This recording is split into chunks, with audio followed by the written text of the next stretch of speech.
जिन लोगों ने लास्ट के 3 लेक्चर्स नहीं देखे थे या ड्यू टू एनी रीजन वो मिस हो चुके हैं, वो उन 3 लेक्चर्स को देख लेंगे। आज 4th लेक्चर है आपके रोटेशनल मोशन का, ठीक है। रोटेशनल मोशन का 4th लेक्चर है। 3 लेक्चर हो चुके हैं, 2 ही वर्ड आगे भी 3rd में भी अपलोड किए हुए हैं, ठीक है। चलो कोई बात नहीं, आप देख लेना। आज करते हैं परपेंडिकुलर। तो पहले रिवाइज करा देता हूं कि पैरेलल एक्सिस थ्योरम क्या था और परपेंडिकुलर एक्सिस थ्योरम क्या होगा, ठीक है। तो पैरेलल एक्सिस थ्योरम में पता है मैंने क्या बताया था। पैरेलल एक्सिस थ्योरम किस लिए होती है ये थ्योरम?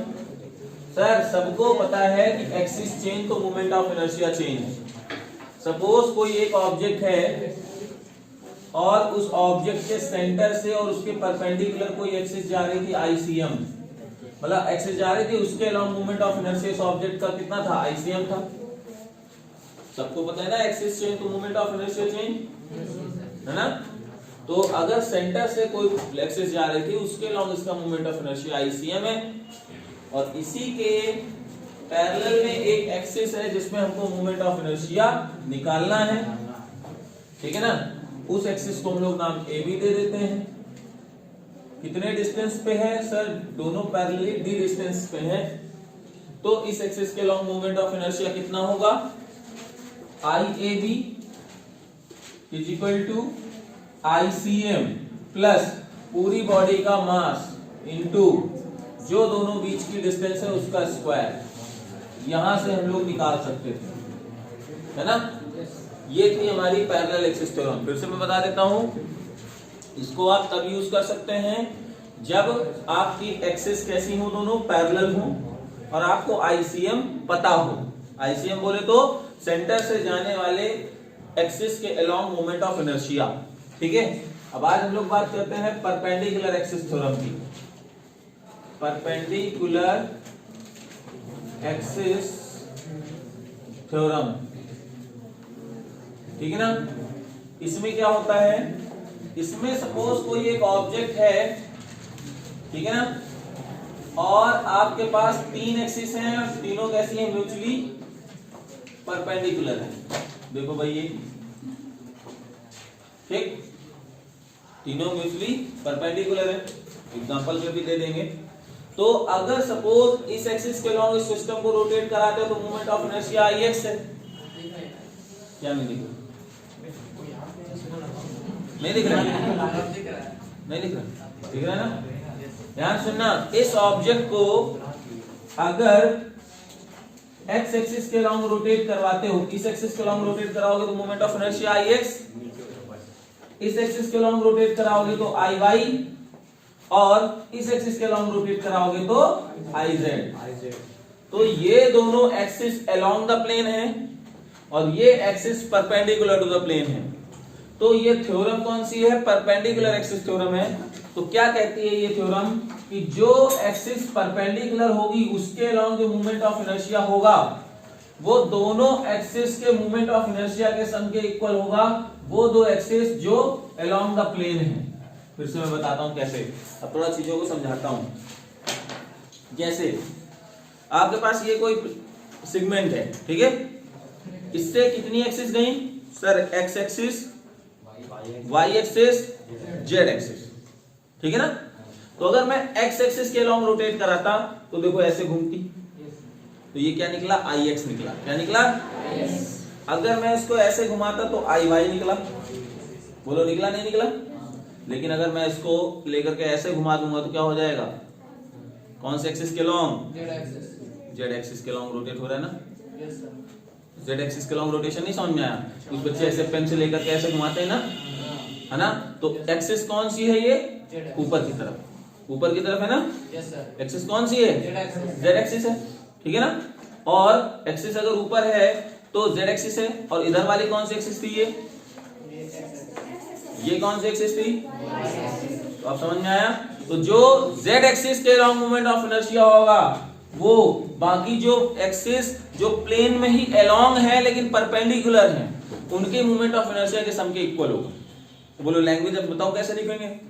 लैंग्वेज ये होगा according to this theorem, language लिख लो फिर फिगर बना लेना। according to this theorem, when all axes are mutually perpendicular, all axes are mutually perpendicular,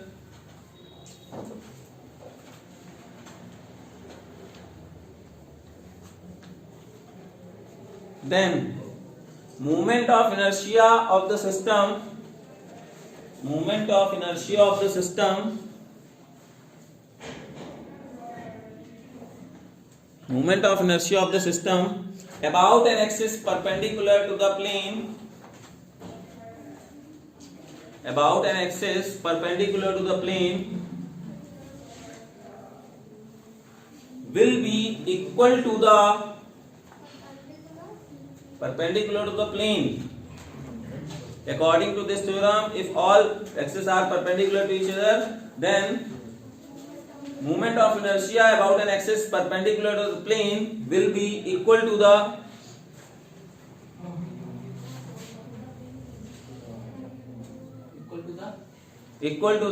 moment of inertia, equal to the sum of moment of inertia, equal to the sum of moment of inertia about an axis which are perpendicular to each other, about an axis which are perpendicular to each other and along the plane,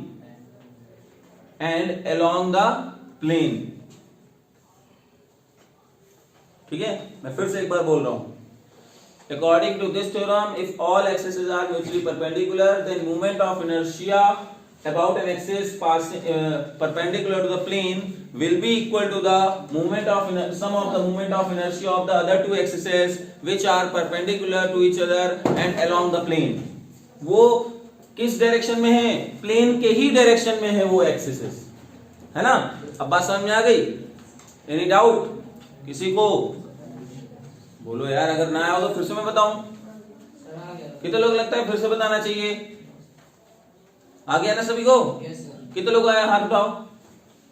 ठीक, चलो तो ये axis आ गई। देखो इन दोनों की proving भी है, लेकिन प्रूविंग हम लोग नहीं कर रहे हैं क्योंकि सिलेबस में हटी हुई है, ठीक है। और आपके कहीं पूछी भी नहीं जाने की नहीं इसको प्रूव करो, तो बस ऐसे ही अब हम लोग यहाँ से काम कंटिन्यू करते हैं, ठीक है। प्रूविंग सिलेबस से हटी हुई है, प्रूविंग पूछी भी नहीं जानी, इसलिए प्रूविंग नहीं कर रहे हैं, और इसके एप्लीकेशंस पूछे जाएंगे वो हम लोग करते हैं, ठीक है। अब मैं आपको देखो, रॉड का तो मैंने आपको बता दिया था, रॉड का मोमेंट ऑफ इनर्शिया बताया था मैंने आपको।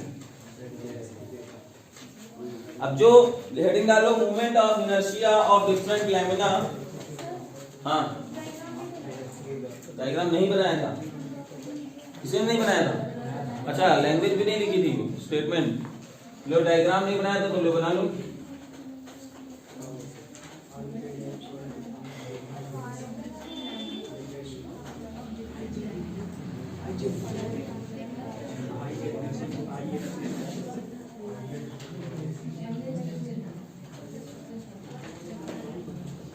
ठीक है, स्टेटमेंट क्या था?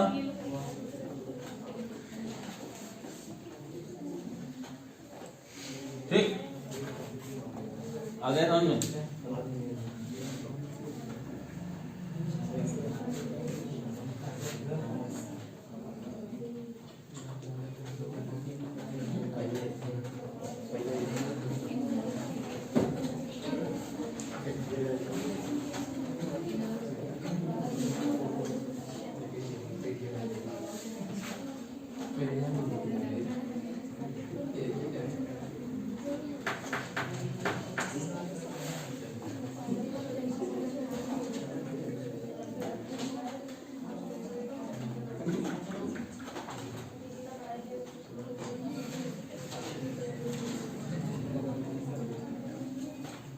चलो ये हेडिंग डालना है, और डिफरेंट लैमिना मैं आपको दे रहा हूं।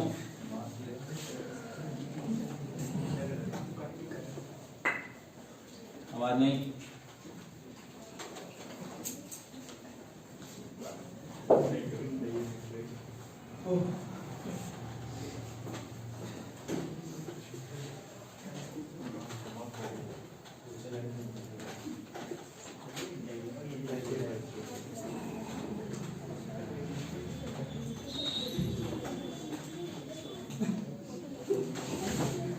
यार, क्या कर रहे हो तुम लोग?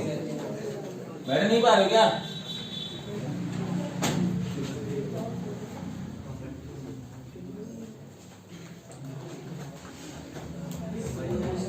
अगर हम एक बार आ गए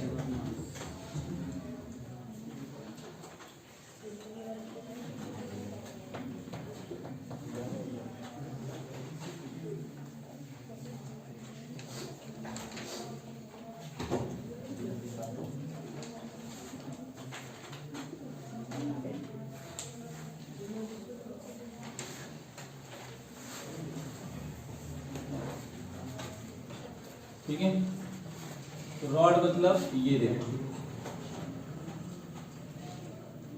रॉड के परपेंडिकुलर, अगर रॉड का मास है कैपिटल एम और लेंथ कितनी थी एल, मास लिखा, तो इसका मोमेंट ऑफ इनर्शिया पता कितना आया था, ml² ठीक है, हम लोगों ने डिराइव किया। शीट के लिए अगर बात करें, अगर ये ए है, ये बी है, और देखो ये देख,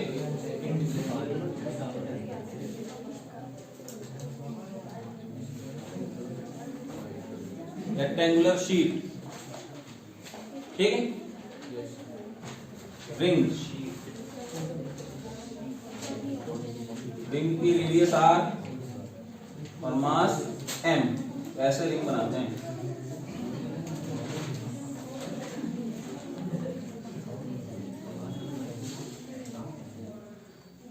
हो जाएगा mr², नहीं रिंग में सिर्फ इतना, डिस्क है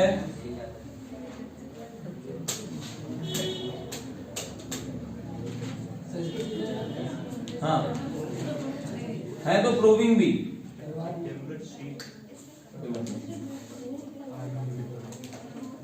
करा भी दूंगा, क्या मतलब है, टाइम वेस्टिंग है तुमको अभी, हाँ प्रूविंग है, mr², हॉलो सिलेंडर,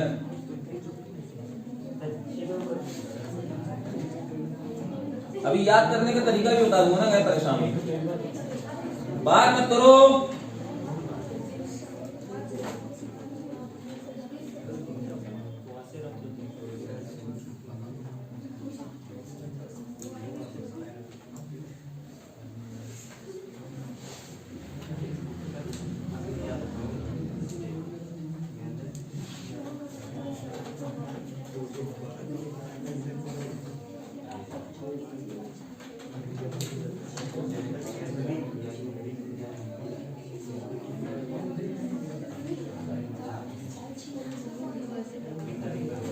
ओके,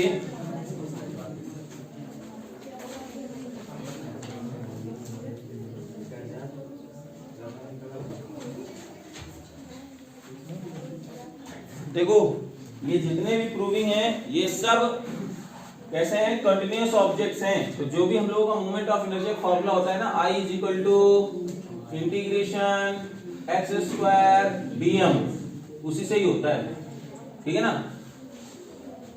सारा उसी से निकल के आया। मैथमेटिकल एक्सप्रेशंस इनके लेंथी हैं थोड़े से,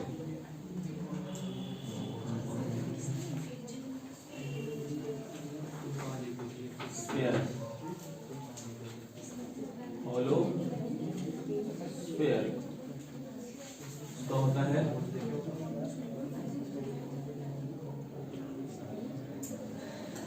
to by 3 mr², solid sphere,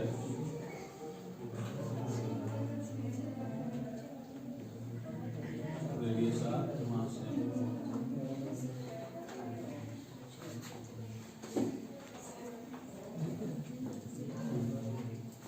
note करिए,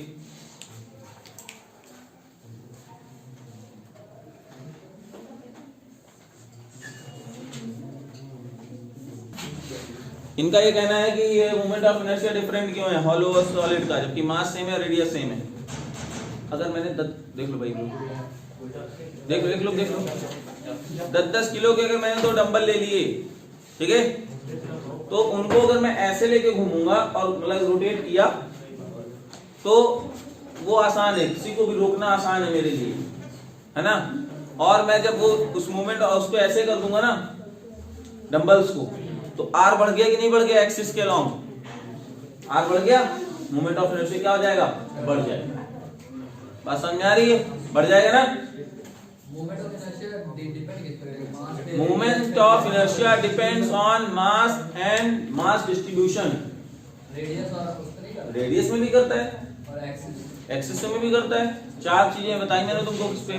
एक तो मास कैसे कितना है, डिस्टेंस कितनी है, मास डिस्ट्रीब्यूशन कैसा है और एक्सिस कैसी है। मास डिस्ट्रीब्यूशन मतलब यही देखो ना, अब पता लगा इसमें क्या हुआ, सॉलिड स्फीयर जब लिया था तो वो m मास पूरे वॉल्यूम में डिस्ट्रीब्यूट हो गया, यहाँ पे पूरा का पूरा मास इसके यहाँ पे चला गया। अब बात समझ में आई, ध्यान सुनना लड़के, देखना। जब मैंने मास ऐसे किया तो रेडियस बढ़ी, बोलो डिस्टेंस बढ़ी, मास को मैंने ऐसे पकड़े थे, अब मैं उन मास को क्या करूंगा, दूर कर दूंगा तो रेडियस बढ़ गई, फार्मूला mr² होता है, तो मूवमेंट ऑफ इनर्शिया ज्यादा होना चाहिए नहीं होना चाहिए। अभी पूरा मास यहीं पे सब कॉन्सेंट्रेटेड था, अब देखो उसको दूर करके पूरा का पूरा मास यहां दे दिया, है ना। जरा देखो ये वैल्यू घटेगी तो वो वैल्यू मोमेंट ऑफ इनर्शिया पूरे का क्या होगा। चल बताओ किसका मोमेंट ऑफ इनर्शिया ज्यादा है इन दोनों में से, क्यों, क्योंकि पूरा का पूरा मास अब कहां पे डिस्ट्रीब्यूटेड है, इनके इफेक्टिव जो अगर सेंटर ऑफ मास इधर का पूरे का लोगे वो इधर आएगा, इधर का लोगे वो इधर आएगा, है ना।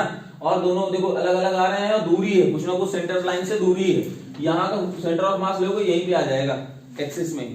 बोलो अब समझ में आया। इसका मतलब सॉलिड से बड़ा होगा ना, बड़ा नहीं होगा, radius same mass same, only mass distribution different. Mass distribution समझ में आया कि नहीं आया। मतलब जैसे ऐसा भी होता है, कभी ऐसा तुम्हें पाया हो ना पाया हो, एक पतला दुबला लड़का है ना, उसका वेट और एक हैवी वेट दोनों सेम हो सकते हैं अगर हाइट में कुछ वेरिएशन हो, है ना।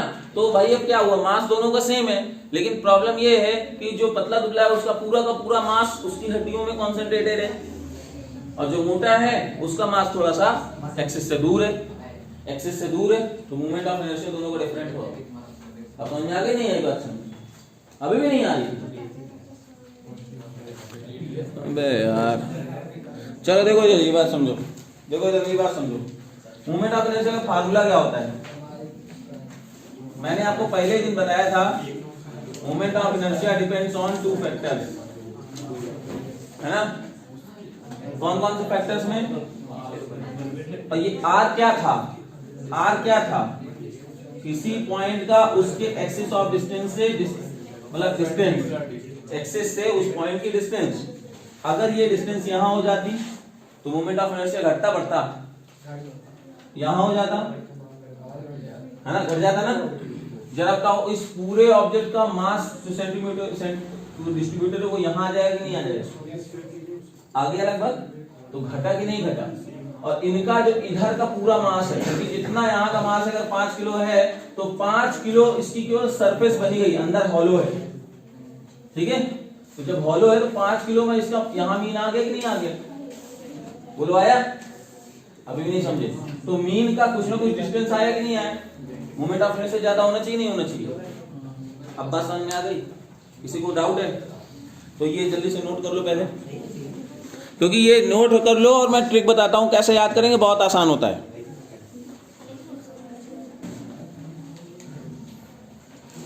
देखो भाई रिंग का, देखो इसका तो तुम्हें याद ही था, रॉड का ml²/12 होता है, ठीक है ना।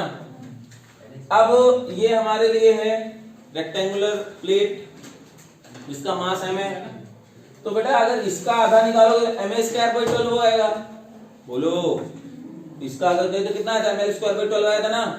तो अगर इस लाइन से देखोगे तो ma²/12 और इसका भी mb²/12, तो दोनों का सम ही तो किया गया है, बोलो आया समझ में नहीं आया।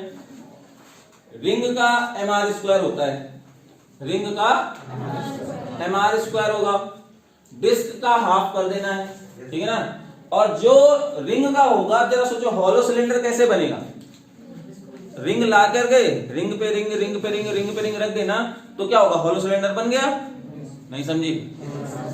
तो जो रिंग का है वही हॉलो सिलेंडर का है, जो डिस्क का है वही सॉलिड सिलेंडर का है, क्योंकि एक एक सिक्के लेकर के रखो सॉलिड सिलेंडर तैयार है ना।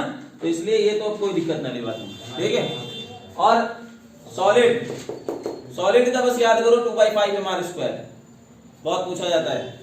हॉलो को कोई दिक्कत नहीं है, हॉलो 2/3 mr² हो ही जाएगा, ठीक है। बस ये 8 लैमिना है जिनको मैंने आपको मोमेंट ऑफ इनर्शिया बताया, ठीक है। हाँ ना ना, इसके बराबर से एक है ऐसा कुछ आपके बुक में गिवन है। अगर रॉड को ऐसे कर देते हैं, कोई ऐसा लाया क्या? एक आपके इसमें है L लेंथ की रॉड है और R रेडियस है, ठीक है ना। इसका मोमेंट ऑफ इनर्शिया कितना होगा इस एक्सिस के along?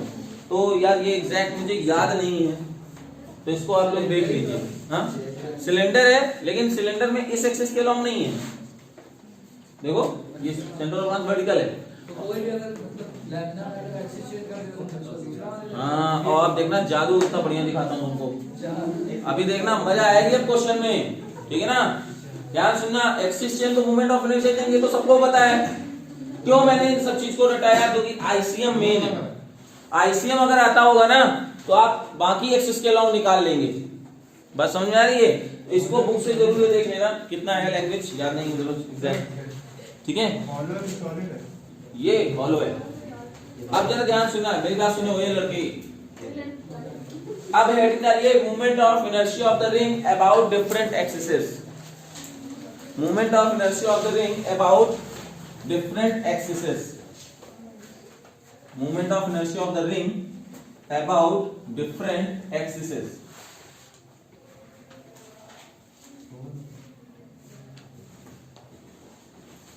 Movement of inertia of the ring about different axes. देखो भाई, जैसे पहला ये movement of inertia of ring about different axes, ठीक है। देखो इधर, movement of inertia of the ring about different axes.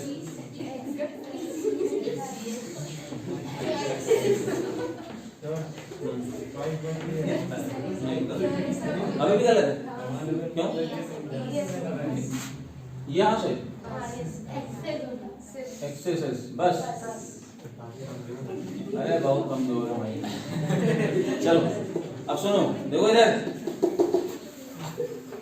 हाँ, जैसे एक तो तुमको पता है, ये वाला तो पता है, कंफर्म ना। सेंटर से जो जाएगा वो कौन कितना है, वो यानी कौन से movement of inertia of the ring about an axis passing through its centre of mass and perpendicular to the plane. जितना बड़ा आंसर है उतना बड़ा क्वेश्चन। क्या लिखोगे? ये क्या है? ये है movement of inertia of ring about an axis passing through centre of mass and perpendicular to the plane, ठीक है। ये पहला पार्ट। अब दूसरा क्या है सर? अब सेंटर से जाए ना जाए उसके सरकमफ्रेंस को टच करता हुआ जाए, ठीक है ना। ध्यान से सुनना, movement of inertia of the segment about an axis passing through its circumference and perpendicular to the plane about an axis passing through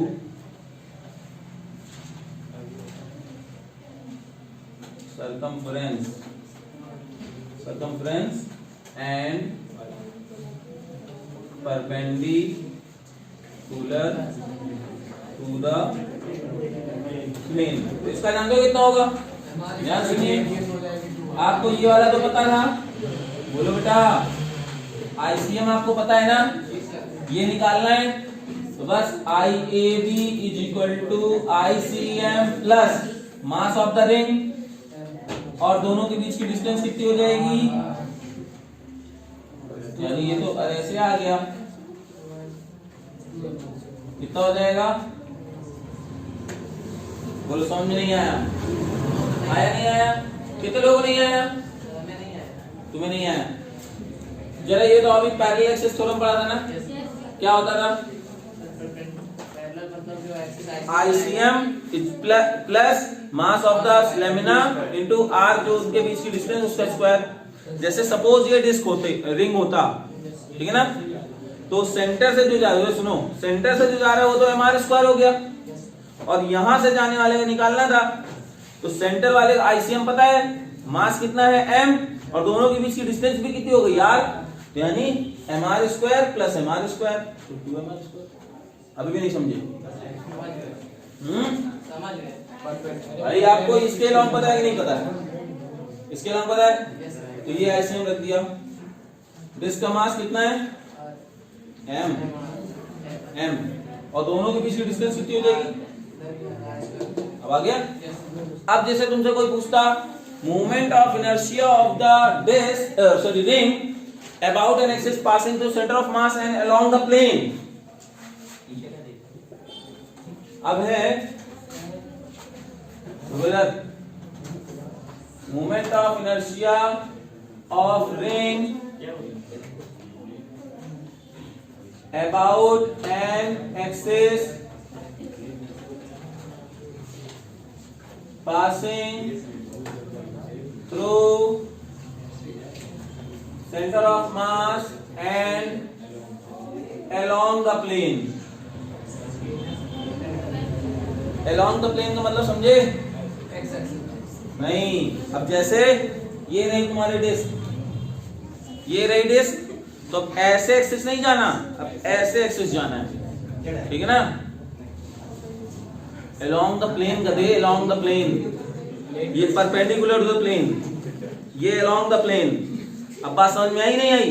तो यानी अगर डिस्क ऐसे रखी हुई है, कोई पहने तो नहीं कड़ा वड़ा टाइप का, कहाँ है दिखाओ, ये तो जरा आगे पास करो, हाँ ये देखो, देखो जैसे ये था, तो अगर यहाँ पे ये एक्सिस ऐसे होती, देखो भाई z एक्सिस है ना, इस एक्सिस के लॉन्ग रोटेशन होता, तो ये कैसा है, परपेंडिकुलर टू द प्लेन। अगर यही एक्सिस ऐसे हो जाती, यही एक्सिस ऐसे हो जाती, तो सेंटर ऑफ मास से तो जा रहा है, लेकिन किधर है, अलोंग द प्लेन है। अब बात समझ में आ गई? और अभी मैं दूसरा, अभी जो यहाँ पे किया था वो कैसे था, ये ऐसे था, आई बात समझ में? और अभी जो मैं इसके बाद करूंगा वो ऐसे होगा, समझ पा रहे हो? टेंजेंट से तो जा रहा है, लेकिन किधर है, अलोंग द प्लेन। ठीक, देखो जरा, movement of inertia of the ring about an axis passing through centre of मास, ये देखो, ये तो जरा ध्यान से सुनना। कहोगे सर इसके जो परपेंडिकुलर ऊपर जा रहा है वो तो IZ है ना, बात हो रही है इस एक्सिस के लॉन्ग को चाहिए, ये निकालना है, IX निकालना है, और ये रही तुम्हारी Z एक्सिस जो तुमको पता थी, और ये है IY। तो जरा ध्यान सुनो, IZ तुमको पता है कितना होता है, mr स्क्वायर होता है, और रिंग एक सिमेट्रिकल ऑब्जेक्ट है। रिंग क्या है? अब दो एक्सिस उसमें परपेंडिकुलर आप किसी भी डायरेक्शन में ले सकते हो, तो यानी उस केस के लिए क्या होगा, IX और IY बराबर होंगे। यहाँ पर रखेंगे IZ is equal to IX plus IY, we can write here 2IX IZ, तो IX की वैल्यू आ गई mr स्क्वायर बाई 2। बराबर क्यों है, जरा देखना, फिर से जल्दी से, हाँ जरा देखिए, सिमेट्रिकल ऑब्जेक्ट के लिए क्या खास बात है, IZ तो ये था। अब अगर आप इसको ले लो और चाहे इस एक्सिस के ले लो, कोई फर्क नहीं जान पाएगा कुछ भी, बात समझ रहे हो? क्योंकि दोनों सेम है, मास भी सेम, रेडियस भी सेम, तो IX और IY क्या होंगे, सेम होंगे। आ रही बात समझ में? तो यहाँ पे एक बात और लिख सकते हो, for symmetrical objects. Symmetrical object मतलब रिंग, डिस्क, है ना, स्फीयर, जो भी जितने भी मैंने कराए वो सब सिमेट्रिकल ऑब्जेक्ट्स हैं। हाँ 2x हो गया, स्क्वायर, नोट कर लो इसको। और एक और एक्सिस बची, कौन सी? Moment of inertia of ring about an axis passing through tangent and along the plane. तो उसको कैसे करेंगे सर? अब वहां पे हम लोग पैरेलल एक्सिस थ्योरम लगा देते हैं।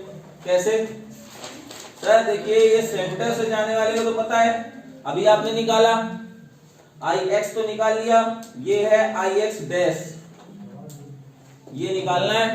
तो पैरेलल एक्सिस थ्योरम कैसे होगी sir? Ix dash is equal to Ix plus mr square. कितना हो गया? हाफ, कितना हो गया? ये देखो, ये बात समझ में आई नहीं आई किसी को? फिगर बना लोगे? ये बात समझ में आई? अभी बताया था ना, रिंग लिया, एक सेंटर से जा रही लाइन और एक उसके बगल से। तो अब सेंटर से जा रही है और अलोंग द प्लेन है, उसके अलोंग मोमेंट ऑफ इनर्शिया, और उसी से mr स्क्वायर और ऐड कर दिया।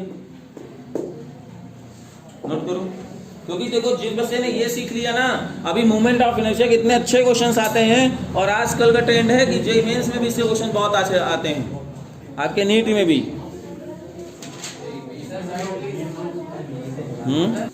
देखो भाई, सारे केसेस के लिए मैं एग्जैक्ट उसका आपको 3D फिगर दिखा रहा हूं। ये ऐसे रखा हुआ है रिंग, और इस सेंटर से पास हो रहा है, और परपेंडिकुलर दो प्लेन है, क्योंकि प्लेन इसका कहां है? इस एक्सिस में। इसका प्लेन कहां पे होगा? यही तो होगा, इसी एक्सिस में। और देखो ये परपेंडिकुलर गया है, बात समझ आई? तो ये वो एक्सिस है। यहां पे क्या होगा? आईसीएम ये था, तो इस एक्सिस के लॉन्ग, और ये एक्सिस कैसी है? Perpendicular to the plane. अरे बात समझ? यहां पे आओ सर, यहां पे चाहिए सेंटर ऑफ मास से तो पास हो, और किधर हो? Along the plane. Centre of mass बीच में ना, ये देखो, ये देखो, अलोंग द प्लेन और सेंटर से जा रहा है। ये इस एक्सिस के अलोंग है, जो कि आया है तुम्हारा कितना? mr square by 2। और इस एक्सिस के अलोंग देख लो, टेंजेंट से पास हो रहा है, और प्लेन में ये इसके अलोंग निकल गया। तो इसमें ये है, और इधर वाले में ये है, ये फर्क है। अब समझ में आया?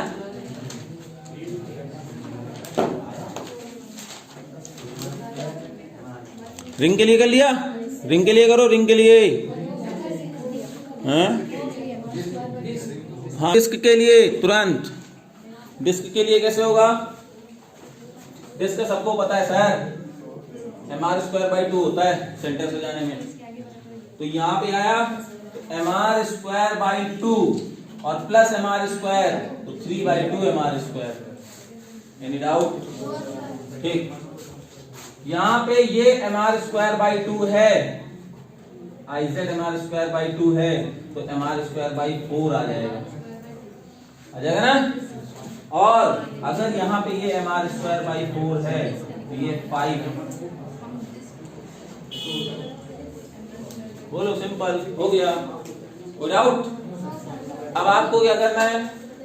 इसी तरह से सिलेंडर के लिए होमवर्क है, और स्फीयर के लिए, ठीक है ना? स्फीयर में बहुत ज्यादा केस नहीं बनेंगे, केवल टेंजेंट के लिए ही बनेगा बस, ठीक है? तो उनको होमवर्क में करके आना। क्वेश्चन लिखिए, in given figure 4 solid sphere of mass m and radius small a. In given figure, 4 solid spheres of mass m and radius a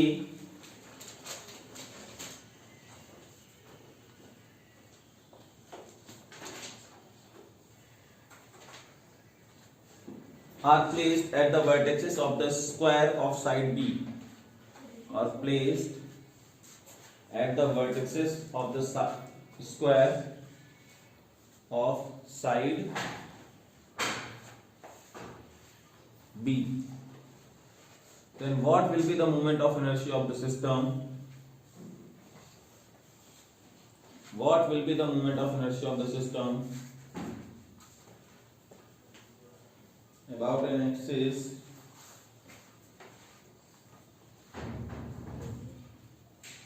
passing along the diagonal as shown।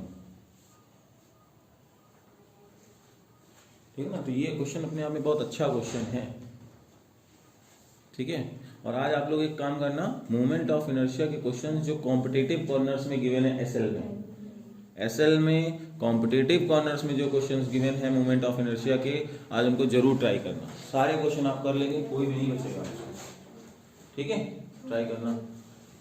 तो अब जरा देखो इसको क्या करते हैं, कैसे करेंगे। इसमें देखना बेटा, जरा सोचो कि इसका इसी एक्सिस से मोमेंट ऑफ इनर्शिया तो बड़े आसानी से निकल आएगा, इसका भी इसी एक्सिस से तो बड़ी आसानी से निकल आएगा, इन एक्सिस में भी पता चल जाएगा, इसमें भी पता चल जाएगा। तो अब देखो, अगर मैं इसमें नाम दे दूं 1 2 3 4, तो मोमेंट ऑफ इनर्शिया यहां पे देखना क्या लिखेंगे, moment of inertia of sphere 2 and 4 about main axis, यानी तुम्हारा I2 is equal to I4, वो तो 2/5 mr² ही होगा, क्योंकि इसी एक्सिस के लॉन्ग है ना। लेकिन इनका देखते हैं, तो ये मेन एक्सिस के लॉन्ग अभी नहीं है, ये जो I1 और I3 हैं, inertia of sphere 1 and 3 about an axis passing through center of mass of that spheres, उनके सेंटर ऑफ मास से पास हो रहा है, यानी जो I1 और I3 है वो वहां का 2/5 ma², सॉरी आप क्या लिखा है, ma लिखेंगे, है ना। लेकिन इनका जो है, हमें तो इस एक्सिस के लॉन्ग चाहिए ना, इनका जो ये 2/5 ma² निकल के आया है, ये तो इनके खुद की एक्सिस के लॉन्ग निकल के आया है ना, और हमें किस एक्सिस के लॉन्ग चाहिए, इसके लॉन्ग चाहिए। यानी ये लगाएंगे कौन सी थ्योरम, परपेंडिकुलर एक्सिस थ्योरम लगाएंगे ना। तो बात समझ में आ रही है नहीं आ रही, तो कैसे लगाएंगे सर, BA तो √2BA, बोलो भाई, सिमिलरली √2BA हो जाएगा, √2B होगा कि नहीं होगा, तो √2B/2 यानी B/√2, बोल हो जाएगा ना। तो अगर हम ऐसी जगह यहाँ पे क्या लिखूं, moment of inertia of spheres 1 and 3 about main axis, तो हम लोग पैरेलल एक्सिस थ्योरम लगाएंगे। सपोज जैसे यहाँ पे I1, ये डैश इनको कर लेते थे, तो I1 क्या होगा, I1 dash plus m V/√2 का स्क्वायर, यहाँ से ये कितना था 2/5 ma² mb²/2। तो बोल बात समझ में आई नहीं आई, और यही ऑल्सो क्या होने वाला है, यही I3 होने वाला है, यही I3 होने वाला है, ठीक। तो टोटल मोमेंट ऑफ इनर्शिया कितना हो जाएगा, total moment of inertia of the system about main axis, तो जो I आएगा वो I1 I2 I3 I4, हम लोग इनको ये लिख सकते हैं कि सर I1 और I3 एक साथ लिखिए, और I2 और I4 ये एक साथ लिखिए। तो जब यहाँ लिखने जाओगे तो ये 2 टाइम्स हो जाएगा, क्योंकि I1 और I3 इक्वल क्या है, सेम है, तो 2I1 प्लस 2I2, तो 2 टाइम्स ये हो जाएगा 2/5 ma² प्लस mb², और ये हो जाएगा 2 टाइम्स 2/5 ma²। पूरी बात समझ में आ गई, ठीक है। अब जब यहाँ से मल्टीप्लाई कर सकते हैं हम लोग, तो हो जाएगा 4/5 ma² प्लस 2 mb² 4/5 ma², ठीक है। तो मैं 4/5 को और लिख सकता हूँ, तो ये 2 टाइम मल्टी जाएगा, तो 8/5 ma²।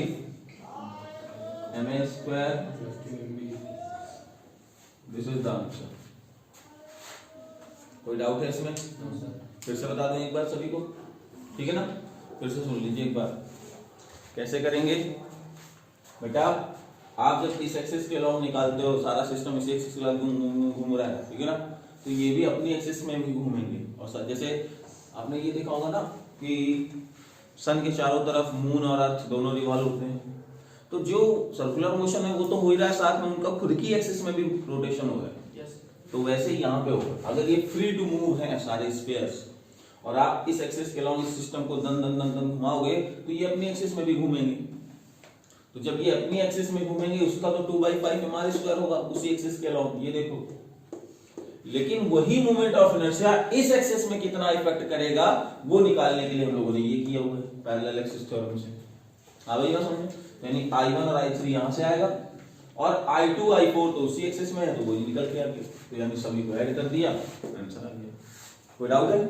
ट्राई करो।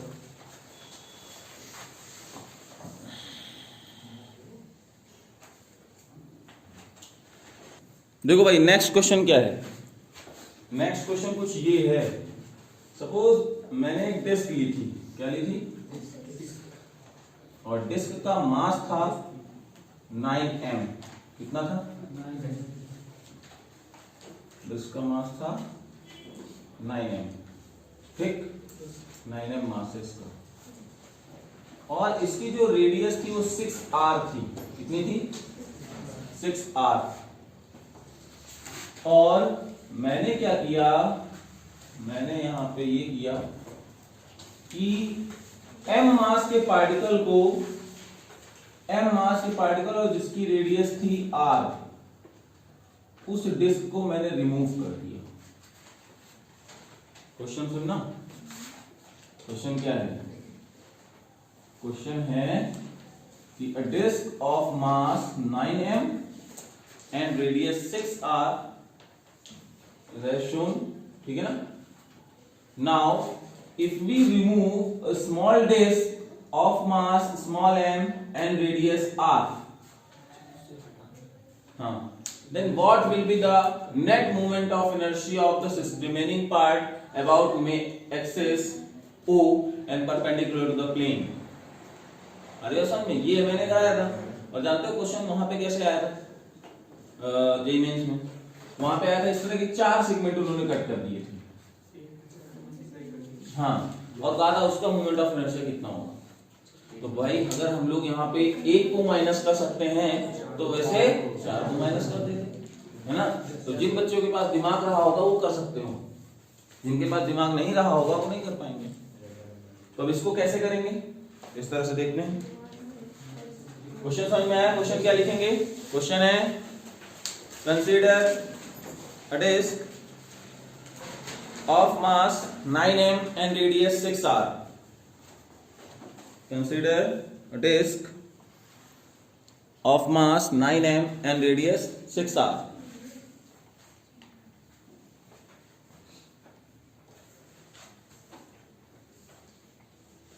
Full stop. Now cut a small disk of mass m and radius r. Now cut a small disk of mass m and radius r. Then what will be the moment of inertia of the system, remaining part, sorry, not system. What will be the moment of inertia of the remaining part about an axis passing through O and perpendicular to the plane? What will be the moment of inertia of the system, sorry, remaining part? What will be the moment of inertia of the remaining part about an axis passing through O and perpendicular to the plane? तो ये question है, ठीक है। तो करेंगे कैसे? अब सीधे सीधे पहले तो डिस्क का निकाल लेते हैं, है ना, पूरी डिस्क का। तो moment of inertia of complete disc complete disk about an axis passing through O and perpendicular to the plane। ठीक है ना, प्लेन से जा रहा है तो कितना हो जाएगा, सबको पता है डिस्क का हाफ होता है टोटल मास इनटू रेडियस का कितना हो गया ये 9m/2 इंटू 36 का r स्क्वायर कितना हो गया 18 है ना, 18 9 जा 162 बोलो यही आएगा ना, इतना आया। ठीक, अब हम लोग निकालते हैं moment of inertia of removed disc about an axis passing through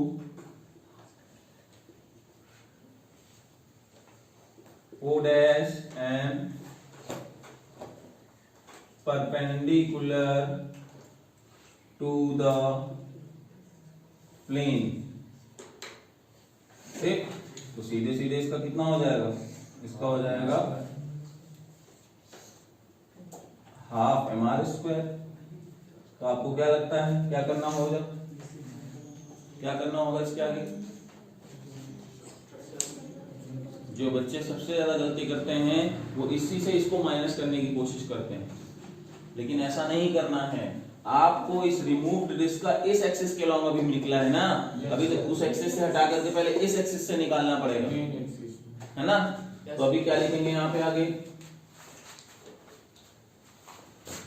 पानी है किसी पास, थोड़ा सा पानी है उसमें।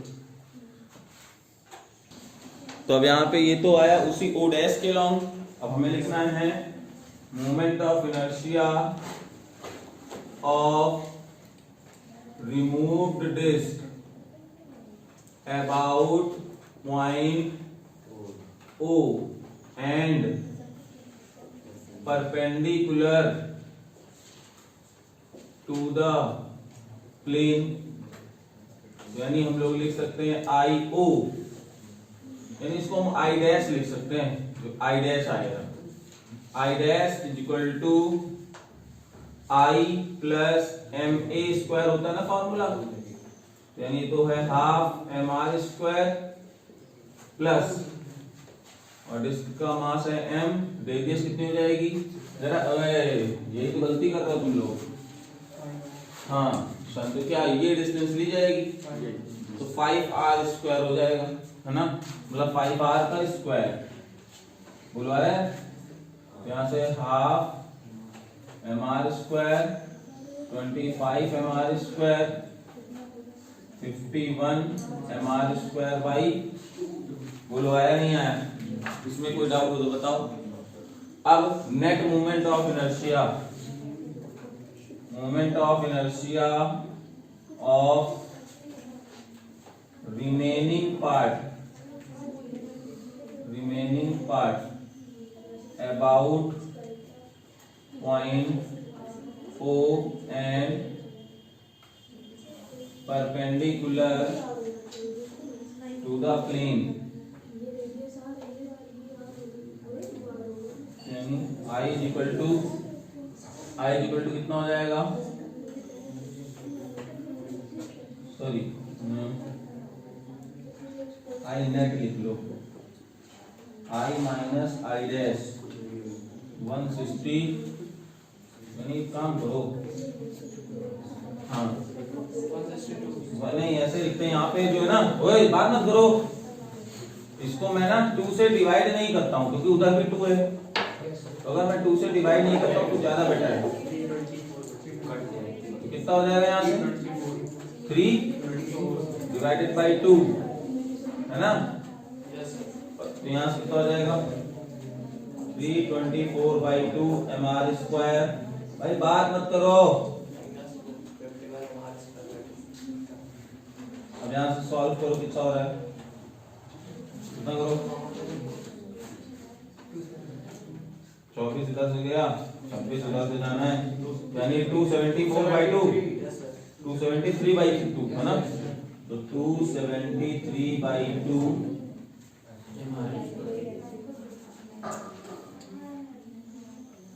This is the answer. हाँ तो कोड ऐसे कहाँ पूछता, वो पूछेगा ही नहीं, अगर पूछेगा तो कैसे। हाँ सर उतना रेडियस क्यों नहीं है, सर पूरा क्यों नहीं है?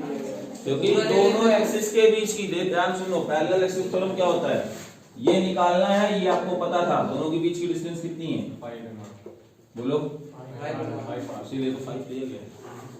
अब बात समझ में आ रही नहीं आ रही? कितने लोगों को मेरे का समझ में नहीं आया, आ गया पक्का, नोट कर लो।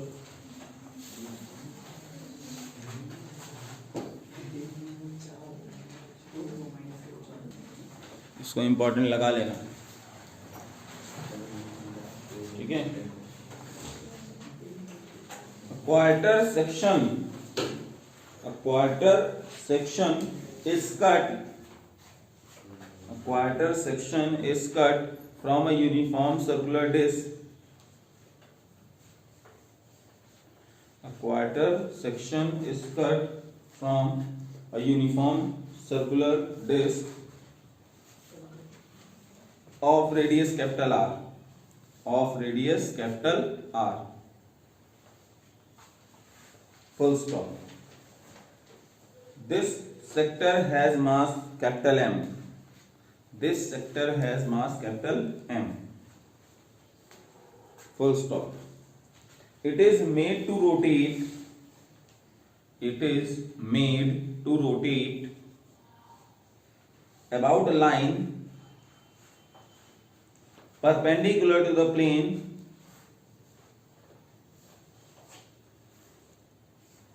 and passing through the center of the original disc.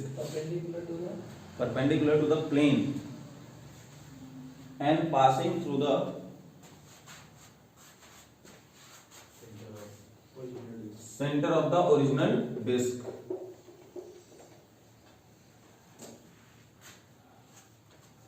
Full stop. Its moment of inertia about an axis of rotation is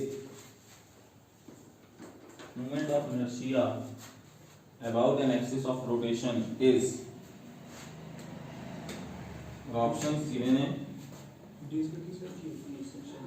1/5 mr², 1/4 mr²। मैं बता रहा हूँ क्या है, फिगर दे रहा हूँ ना, about an axis passing through center of the original disc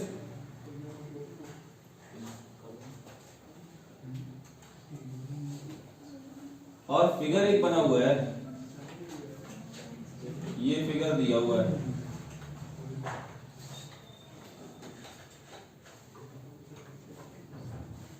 ये जिसका मास गिवन है capital M and radius given है कैपिटल R।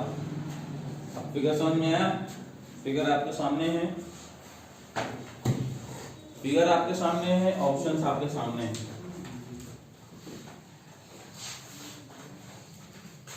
करो, ट्राई करो, उतना ही, और बहुत इसमें एक आपको कंक्लूजन भी लिखना पड़ेगा। देखते हैं कैसे। देखो आपको इसमें करना क्या है, अगर कंप्लीट डिस्क होती तो उसका मोमेंट ऑफ इनर्शिया कितना होता, moment of inertia of complete disc. जरा सोचो बेटा, ये 1 क्वाड्रेंट गिवन है, यानी इसके जैसे 3 क्वाड्रेंट और होते तब जाकर के कंप्लीट डिस्क बनती, तो यानी टोटल मास कितना हो जाता, 4m हो जाता कि नहीं हो जाता। तो हम लोग यहाँ पे क्या लिखते, डिस्क का मोमेंट ऑफ इनर्शिया आता है 1/2 टोटल मास इनटू रेडियस का स्क्वायर, तो ये हो जाता है 2mr²। आ रही बात समझ में, ठीक है ना। और कितना पार्ट है यहाँ पे 1/4 है ये। तो जो हमारा बचा हुआ moment of inertia of remaining part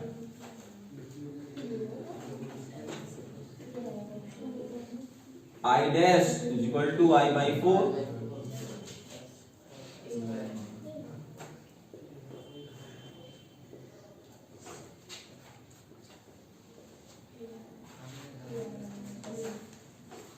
ठीक है ना, ये आ जाएगा। अब कैसे करें, इसमें कोई डाउट हो तो बताओ भाई, फिर से बता रहे हैं बेटा। एक क्वाड्रेंट का मास इसमें डिस्क का जैसे थे, पूरी कंप्लीट डिस्क थी, उसके 4 पार्ट किए, तो एक पार्ट को ऐसे लेकर कैसे घुमाया जा रहा है।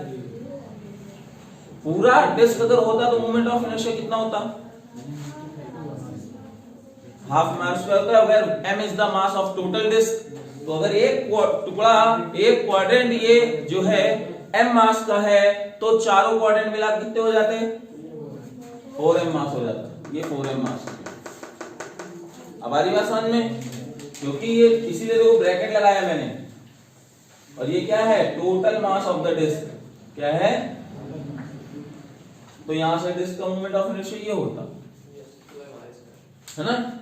और अब कितना पार्ट बचा हुआ है 1/4, तो मोमेंट ऑफ इनर्शिया 1/4 कर दो। आ गई बात समझ में, ये इंपॉर्टेंट क्वेश्चन है।